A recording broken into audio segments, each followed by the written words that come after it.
शून्य माधव एवं सारस क्षेत्र में महाबहुंक पवित्र देवस्नान पूर्णिमा अनुष्ठित। देवस्नान पूर्णिमार पवित्र तिथि और जगन्नाथ संस्कृति रीतिनीति अनुसार आज सिरसा ग्रामस्थ शून्य माधवंक श्री मंदिर परिसर रे थिबा स्नान बेदी रे 108 गोरा जल रे श्री जीव स्नान करा जायछि। तदुपलक्षे सकाळ ब्रह्म मुहूर्त रे द्वार खोला नीति परे शून्य माधवंक मुख्य पूजा श्री बसंत कुमार पंडा महोदय यथा विधि पूजा नाना प्रकार फल भोग अर्पण होम सकाळ धूप आदि समापन करथिले। परे अन्य पंडा मानक सहयोग रे श्री जीव मानकु सिंहासन रु ओल्हाई स्नान वेदी को नेबार उपचार करथिले। गोटी पहंडी क्रमे प्रथमे सुदर्शन बलभद्र देवी सुभद्रा और शेष जगन्नाथ को शंख घंटा संकीर्तन मंडली और भक्त मानक गहन रे स्नान वेदी को निया जाइथिला। नाना प्रकार सुबासित तैल औषधीय द्रव्य सुगंधी पुष्पयुक्त जल रे पूजा पंडा और ब्राह्मण माने श्री जीव मानकु स्नान कराइथिले। स्नान और नववस्त्र परिधान परे भक्त माने ठाकुरं को दर्शन करने सह पूजार्चना करथिले। स्नान नीति परे समस्त भक्त अन्नभोग ग्रहण करथिले। एहा परे तीन ठाकुर अणसर गृह रे अवस्थान करिवे।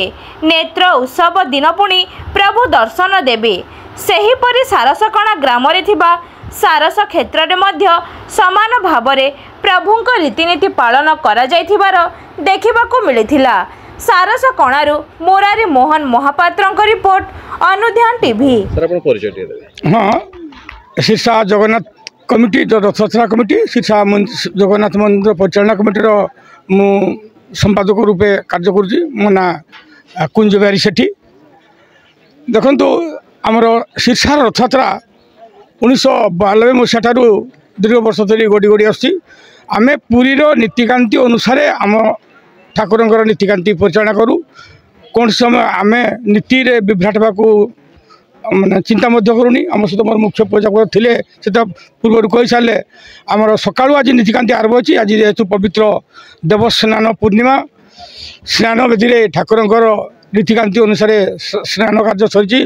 बर्तमान ठाकुर आमर मंडप को जाइए। मंडप तले जो विश्राम रखाई ठाकुर से अणसर गृह से किस ठाकुरंकर आज हाथी बेश ठाकुर को आम भूषित कर भक्त मान निमंते दर्शन रखिबू।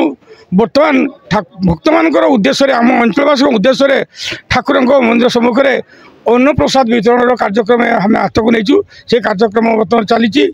मुझे माध्यम आम अंचलवासी तथा समस्त जगन्नाथ प्रेमी को अनुरोध करुँची चलित मास 27 तारीख प्रभु शून्य माधव श्रीगुंडीचा यात्रा आ समस्त भक्त मान निर्दिष्ट समय अर्थात दिवा 3 घंटा समय मुझे आह्वान करुँची समस्त आसी प्रभु रथ टणारे सहयोग करेंगे।